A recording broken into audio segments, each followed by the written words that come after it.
Beware, you're in for a scare.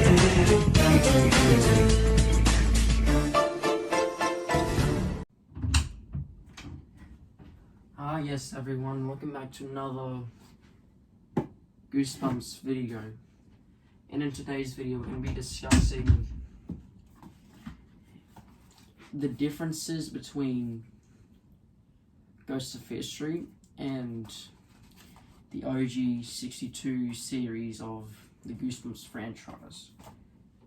Now the first major difference that most people don't actually know about is while these books actually were written by R.L. Stine, it's debatable if he did use ghostwriters, but with Ghosts of Fear Streets, he used ghostwriters. Actually, I don't even know if any of these books had a single word written by R.L. Stine. It just says R.L. Stine up here, but if you actually look on the copyright page, it tells you the real author. I think this one was written by a person called Gloria Hattrick, who also wrote a few other Ghost of Fear Street books. So obviously if you have two different authors, it's obviously going to be a lot different, you would expect, which it is. Because the main thing I notice is the OG 62, especially these first five books in it, which is the ones we're going to be comparing today.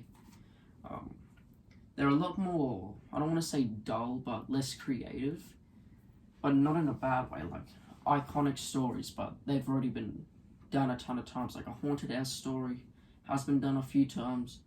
Also spoilers, this might have not spoilers, disclaimer, this might have a few spoilers, that's what I meant to say. So I guess it is a bit more different because like there's zombies and stuff, but zombies is kind of like an overused topic in horror.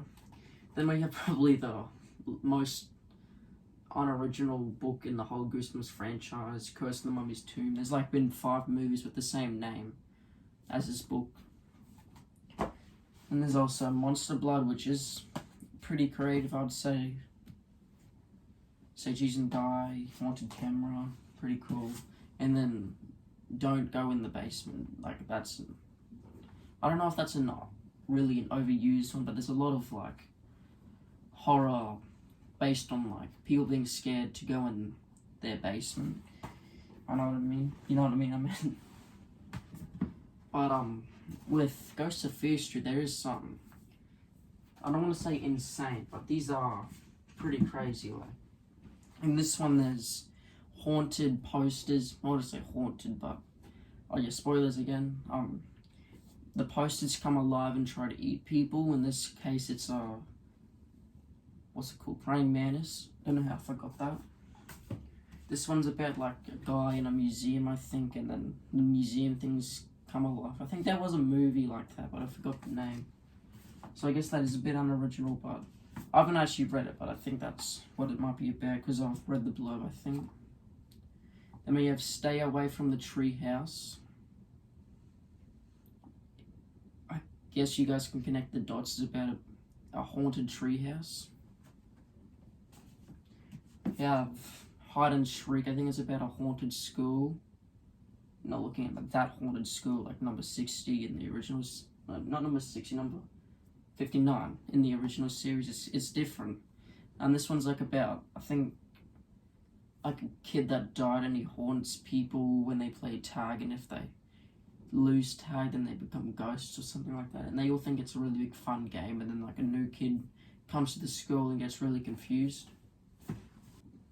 But overall they are pretty creative once compared to other kids horror books, but these two I have here are pretty strange. They are kind of creative, but I'll read these real quick.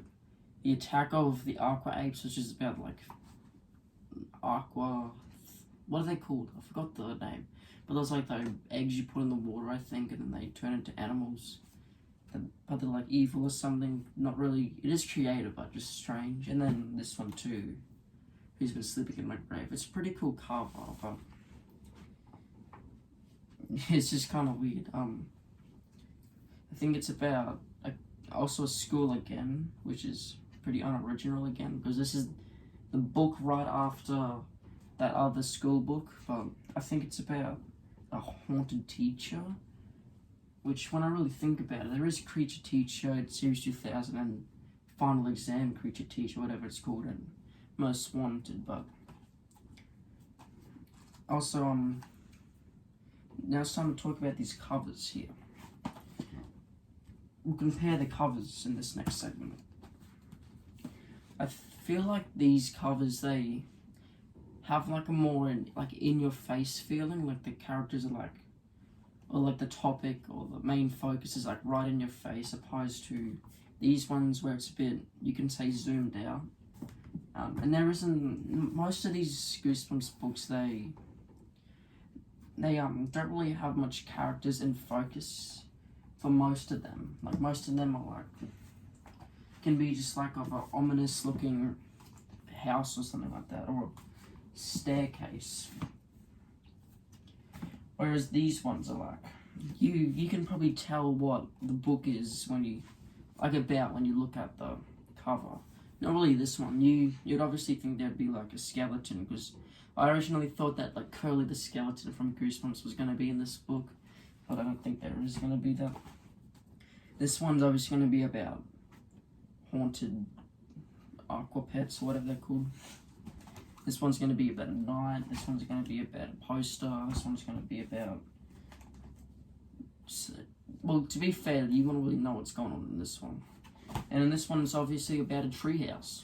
But with these ones, how are you going to know there's going to be, like, zombies in that, and they're going to, spoilers again, then they're going to, like, die of going into the sun like a Minecraft zombie or Minecraft skeleton, and they just burn up. And how are you meant to know? I'm not even going to bother trying explaining this book. It's crazy, that's why I love it. But, in my honest opinion, I would say, because these aren't illustrated by Tim Jacobus, I think. It's set somewhere on the copyright page. I'll have to have a look later. I might put in like a little subtitle here, who illustrates these books, but they're decent. It's unfortunate that the ones I have here aren't really the best covers, but there are some later on in the series that are really, really cool.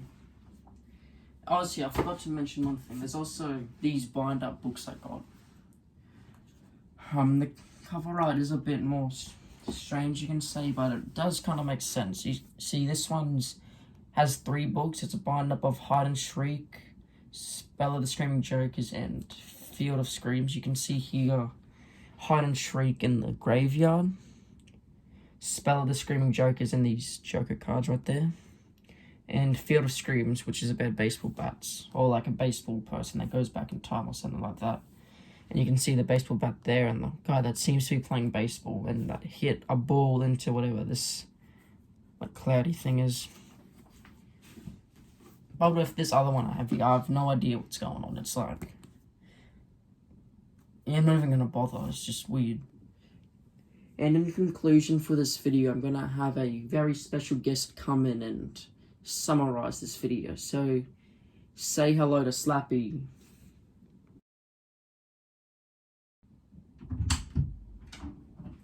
Ah, yes, it's me, Slappy. Just completely ignore that I'm wearing the same shirt as that guy over there. In conclusion, Ghosts of Fear Street is a lot more creative than the OG 62. However, the books do have a little bit of a lack in quality compared to these ones, because they're not written by R.L. Stein, they're ghost written, whereas these ones, it's debatable if they are ghost written, but they're most likely not. So, and as you know, R.L. Stein does put a lot of effort into these books, and especially Goosebumps, but he did not write these, so that's why it's like a lot less popular and a lot less known for being decent books. The covers, though, they have a lot more of like an in-your-face feel compared to these ominous covers in the OG 62 book series. Alright, so thanks for watching, guys. Let me know whether you prefer the OG 62, especially talking about those first 5 books, or if you prefer Ghost of Fear Street as a whole. In my opinion, I would say reading Ghost of Fear Street is pretty fun to read, but they kind of lack in quality, to be honest. And there is less Ghost of Fear Street books, and I've only read 4 of them, so my opinion on these might not be fully, I might not be getting the full experience of reading them yet. But yeah, I'd obviously prefer OG 62 any day. But yeah, thanks for watching, guys. Make sure you comment on this video, whatever your questions for my Q&A. I'll limit the questions for maybe 7 per person, or we'll see if people actually wanna be in the Q&A. Thanks for watching, guys. And also, rate my epic Goosebumps mug. It was in the last video. I forgot to mention it, but it's pretty cool. Thanks, guys.